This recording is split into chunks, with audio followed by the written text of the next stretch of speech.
The last time that I made this video was in February 2023, and I have been busy with exams, so I haven't been able to post content as frequently. So because of that, let me give you guys a rapid fire quick recap of everything that has happened since February all the way up to now.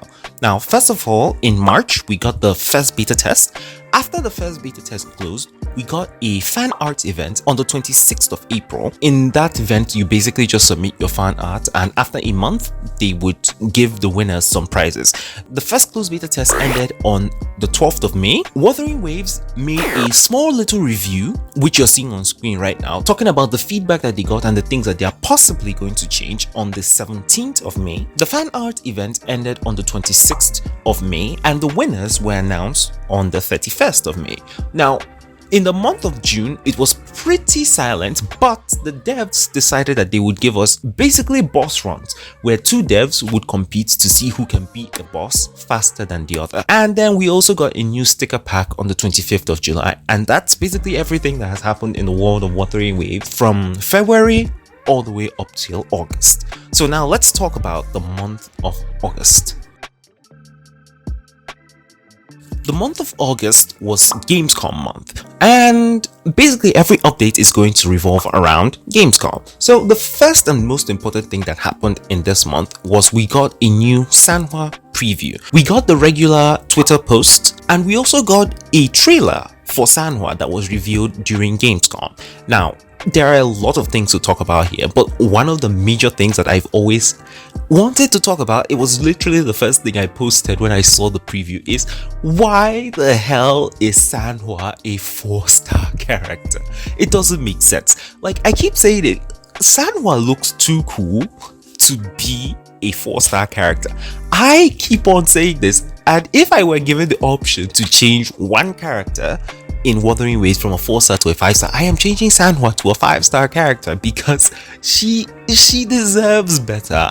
I just have to say it. There was also a little thing that I noticed. I'm not 100% sure of this, but the font was one thing that people complained about a lot during the closed beta test. They talked about how the font was bad and all of that. Now, we haven't seen anything about the closed beta test 2 yet, but looking at the picture that they posted on Twitter, the font is looking a little better, which is giving me hope that things really are improving with the upcoming closed beta test 2, which has not been announced. There has been no closed beta test announced yet. Now, with Sanhua's preview, there was also something interesting that came to light. Sanhua was actually born blind or visionless, because we can't really tell, but it seems that she was born blind, and then because of her resonator powers, she's able to see the world not the same way as us, but rather in a sort of distorted view. It's interesting. Like, Wuthering Waves is really going into the darker aspects, trying to cover topics that a lot of games would shy away from. I really like that. That's very, very nice. And also, in the month of August, they also gave us this little YouTube short stroke Twitter post. I really like it. It's very nice. I think this is the first time we've actually seen this for any character. It's just basically a profile showing a few basic things about the character. Very, very awesome. I mean, it's Sanhua, so of course I like it. But we also got on the 24th of August a voice actor reveal for Sanhua's character. Now, aside from Sanhua, we also got one other update. It's the fact that Wuthering Waves is going to be coming to the Epic Games Store. Now, I do have some concerns about that, so let me get into those right now. Now, when Wuthering Waves announced that it's going to come to the Epic Games Store, the first thing that came to my mind were flashbacks of when I tried to get Grand Theft Auto 5 for free. Now, for those of you who didn't know, Epic Games normally gives out a free game every week, so you have an entire week to get the game into your library and probably download it if you want, but all you just need to do really is just purchase it for free, and then it will be in your library forever, which is an awesome marketing strategy for them. But the problem I have is, one, sometimes the downloads are blatantly very, very slow, and then you have to like tinker with the launcher in order to get it to start to work. Another time, you cannot actually even play some games unless they are fully updated, which really annoys me, because with my Grand Theft Auto 5, what actually made me delete it was the fact that I had to update the game, and it was like a 30 gig update, and I wasn't even planning on using GTA Online. I mean, I understand that because GTA Online is included with it, I have to update the game.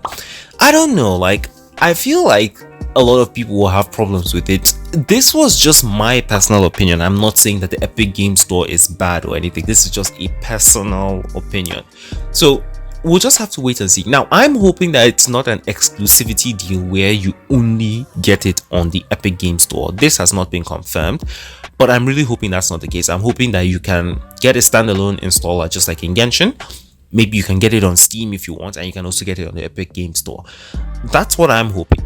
Now, whether or not that will stand to be true or not, we will wait and see. So I'll just leave it at that.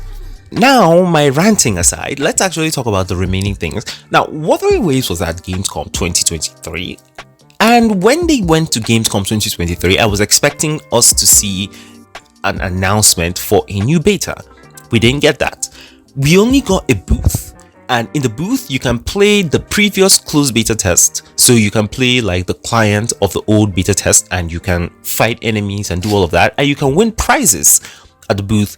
Some of the prizes include CBT qualification, which is sort of in a way teasing that there's going to be another closed beta test soon, but we haven't gotten an official confirmation of that yet.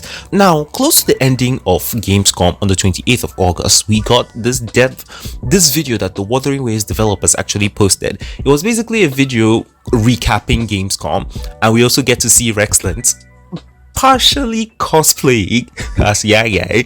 Not bad. And then the next day, we got thanks from the Wuthering Waves team for us attending Gamescom 2023 and actually participating in their booths and all of that. Now, Gamescom was annoying to me because, and I also posted this on Twitter, I was expecting more. Like, I was expecting to see like a trailer, something aside from what they gave Sanhua, and we got nothing. Now, fans are speculating that they're actually waiting for Tokyo Game Show, which is going to happen on the 21st of September 2023. So that's what we're waiting for right now. But to be honest, I was very, very disappointed with Gamescom. That's me personally. Now, I do love that Kuro Games actually came to Gamescom and they interacted with the fans and all of that, and probably got some more feedback from the fans. But I mean, I'm also very, very Wuthering Waves content starved, so I like need new content. So it's like, I don't know. But that aside, you also got a tiny little bit of an update. Now, my friend Katerina was actually the one that told me about this. Fob Master talked about a few things, and I'll give you guys a listen to the clip right now. So did the Wuthering Waves dev tell you the release date? No, but I will say this. You know, I got a little bit of. I don't think it's like undercover information, but Wuthering Waves, definitely the developers are taking a lot of the criticism they got, because they definitely recognize they got a lot of negative criticism in their first beta. They're taking a lot of that, and they are reworking a lot of the game. Like, a lot of the game. Like, what was available at Gamescom to play is not that. And not the build that they are working on. What's available at Gamescom is the previous build, right? So they are, like, as far as I've heard, like, they are working on, like, completely revamping a lot of things, especially the story, you know? So I'm down. Apparently one of the biggest gripes from a lot of players was also the story. So they said the story was being Now, one of the things that people talked about, aside from how similar the game is to Genshin, is about how Chisha in the story at the beginning is very, very, very, according to other people, very, very rude to the rover. And we don't know why. Now, personally, in the English version, the English subtitles, I never saw anything that was really bad about the way she was talking to him. But Chinese people have been saying that the way it was in the CN version was absolutely very, very bad, and they didn't like it. And I think this is one thing that they may change. Now, to be honest, I don't know how I feel about this. I want to actually see what they change. Do they change Leticia from being like all hostile and like very careful around the rover to just, oh, that's the rover, I'm now suddenly in love with him. The way the story was going, I was fine with it. The pacing of the closed beta test story was it was off. I did not really like it, but I did like some aspects of it, and this was one aspect that I really don't want them to change. So let's hope for the best. But with that wraps up everything that happened in the month of August. So like, not really much happened, and that's just it.